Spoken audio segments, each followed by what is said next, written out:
Hi, എല്ലാവർക്കും പുതിയൊരു വീഡിയോയിലേക്ക് സ്വാഗതം. ഇന്ന് നമ്മൾ തണ്ണിമത്തൻ പുഡിംഗ് ആണ് ഉണ്ടാക്കുന്നത്. ഒരു കപ്പ് പാലെടുക്കുക, 1/4 കപ്പ് കോൺഫ്ലവർ കൂടെ വേണം. ഒരു ബൗൾ എടുത്തതിന് ശേഷം കുറച്ച് പാല് അതിലേക്ക് പകർത്താം. ഇനി ഇതിൽ കോൺഫ്ലവർ ചേർത്ത് കട്ടയില്ലാണ്ട് ഒന്ന് ഇളക്കിയെടുക്കാം. ഇന്ന് എനിക്ക് 200 സബ്സ്ക്രൈബേഴ്സ് ആയിട്ടുണ്ട് കേട്ടോ. അതിൻ്റെ ഒരു സന്തോഷത്തിനാണ് ഞാൻ ഈ ഒരു തണ്ണിമത്തൻ പുഡിംഗ് ഉണ്ടാക്കുന്നത്. ഫോൺ എടുത്ത് നോക്കുമ്പോൾ ഓരോ സബ്സ്ക്രൈബേഴ്സ് കൂടുമ്പോഴും ഭയങ്കര സന്തോഷമാണ്. കട്ടയെല്ലാം ഉടച്ചതിന് ശേഷം ഒരടി കട്ടിയുള്ള പാത്രത്തിൽ പാൽ ഒഴിച്ചു കൊടുക്കാം. കൂടെ കോൺഫ്ലവർ കലക്കിയതുകൂടെ ചേർത്ത് ചെറിയ തീയിൽ ഇളക്കി കൊടുക്കാം.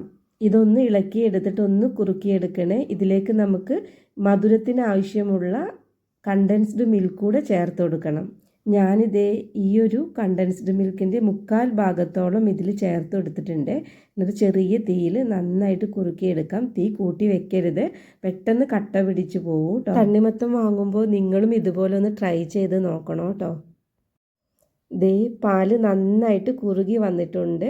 ഇത് നമ്മുടെ ഈ ഒരു പാത്രത്തിൽ നിന്ന് ഇങ്ങനെ വിട്ട് വരുന്ന പരുവാകുമ്പോൾ തീ ഓഫ് ചെയ്യാം. ഇതിലേക്ക് 3-4 ഡ്രോപ്സ് വാനില എസൻസ് കൂടെ ചേർത്ത് ഒന്ന് മിക്സ് ചെയ്തെടുക്കാം. ഒരു ബൗളിലേക്ക് മാറ്റിയിട്ട് നമുക്കിതൊന്ന് ഫ്രിഡ്ജിലേക്ക് സെറ്റ് ആവാൻ വേണ്ടി വെക്കാം കേട്ടോ.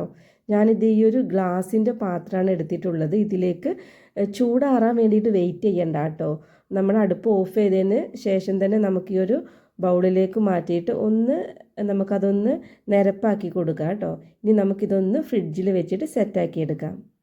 ഇത് ഇവിടെ ഇരുന്ന് സെറ്റാവട്ടെ. ഇനി നമുക്ക് തണ്ണിമത്തൻ കുരുകളെല്ലാം കളഞ്ഞിട്ട് കട്ട് ചെയ്തെടുക്കാം. മിക്സിയുടെ ജാറെടുത്തിട്ട് തണ്ണിമത്തൻ അതിലേക്ക് ഇട്ട് കൊടുക്കുക. 3 ഏലക്കായ ചേർക്കാം. മധുരത്തിന് ആവശ്യമുള്ള പഞ്ചസാര കൂടി ചേർത്ത് നമുക്കിതൊന്ന് അടിച്ചെടുക്കാം. ഇനി കുറച്ച് വെള്ളത്തിൽ 1/4 കപ്പ് കോൺഫ്ലവർ കലക്കിയെടുക്കുക കേട്ടോ. കട്ടയില്ലാണ്ടൊന്ന് കലക്കിയെടുക്കണേ. ഇളക്കി കട്ടയെല്ലാം മാറ്റിയെടുക്കുക. അടി കട്ടിയുള്ളൊരു പാത്രം എടുക്കാം. അതിലേക്ക് അടിച്ചു വെച്ചിട്ടുള്ള തണ്ണിമത്തൻ ഒഴിച്ചു കൊടുക്കാം. ചെറിയ തീയിൽ ഈ തണ്ണിമത്തൻ ഒന്ന് ഇളക്കിയെടുത്ത് കുറുക്കിയെടുക്കാം. ചൂടാകുമ്പോൾ ഈ ഒരു തണ്ണിമത്തൻ്റെ കളറ് മാറി വരുന്നതാണ്. ഇതിൽ കളറൊന്നും ചേർത്തിട്ടില്ല. ചെറിയ തീയിലൊന്ന് ഇളക്കിയെടുക്കാം. ഇതിൽ വാട്ടർ കണ്ടൻറ്റ് കൂടുതലുള്ളത് കൊണ്ട് കുറച്ചധികം നേരം ഒന്ന് ഇളക്കി കൊടുക്കണം കേട്ടോ. ഇതിലേക്ക് കലക്കി വെച്ചിട്ടുള്ള കോൺഫ്ലവറിൻ്റെ ആ ഒരു മിശ്രിതം ഒഴിച്ചു കൊടുത്ത് ചെറിയ തീയിൽ കുറുക്കിയെടുക്കാം. നമ്മൾ ആദ്യം തയ്യാറാക്കിയ പാലിൻ്റെ ആ ഒരു മിശ്രിതം പോലെ തന്നെ അതേ പരുവത്തിൽ പാത്രത്തിൽ നിന്ന് വിട്ട് വരുന്ന ആ ഒരു പരുവാകുമ്പോൾ നമുക്ക് തീ ഒന്ന് ഓഫ് ചെയ്ത് കൊടുക്കാം. ഇതേ സംഭവം സെറ്റായിട്ടുണ്ട്. ഇത് ചൂടാറാൻ വെയിറ്റ് ചെയ്യേണ്ട. നമുക്ക് ഫ്രിഡ്ജിൽ സെറ്റാവാൻ വെച്ചിട്ടുള്ള ആ ഒരു കൂട്ടെടുത്ത് കൊണ്ടുവരാം കേട്ടോ. നല്ല ഭംഗിയുണ്ട് ഈ ഒരു കളറ് കാണാനല്ലേ. ഇനി നമുക്ക് ഇത് ചൂടോടെ തന്നെ നേരത്തെ സെറ്റാവാൻ വെച്ചിട്ടുള്ള ആ ഒരു ബൗളിലേക്ക് മാറ്റാം കേട്ടോ. ദേ ഇതിവിടെ സെറ്റായിട്ടുണ്ട് കേട്ടോ. ഇതിൻ്റെ മുകളിലേക്ക് കുറുക്കിയെടുത്തിട്ടുള്ള ഒരു തണ്ണിമത്തൻ ഒഴിച്ചു കൊടുക്കാം. ഇനി ഇതൊന്ന് ലെവൽ ചെയ്തെടുക്കണം കേട്ടോ. ചൂടാറിക്കഴിഞ്ഞാൽ പിന്നെ കട്ട കെട്ടിയിട്ട് ഇതുപോലെ ഇങ്ങനെ പാത്രത്തിലേക്ക് മാറ്റാൻ ബുദ്ധിമുട്ടാവും കേട്ടോ.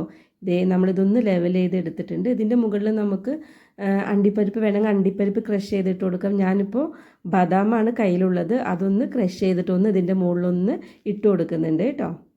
ഇനി വീണ്ടും ഇതൊന്ന് ഫ്രിഡ്ജിൽ വെച്ചിട്ടൊന്ന് സെറ്റ് ചെയ്തെടുക്കാം.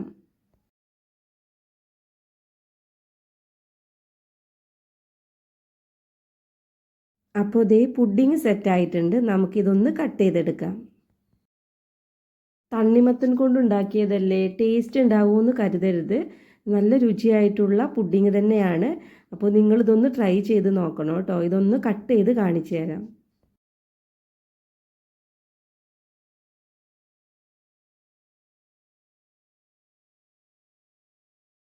ദേ കണ്ടില്ലേ, സെറ്റായിട്ട്.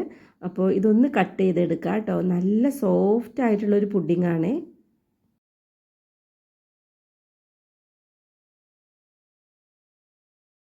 ഇനി തണ്ണിമത്തം വാങ്ങുമ്പോൾ നിങ്ങളും ഇതുപോലെ ഒന്ന് ട്രൈ ചെയ്ത് നോക്കണേ.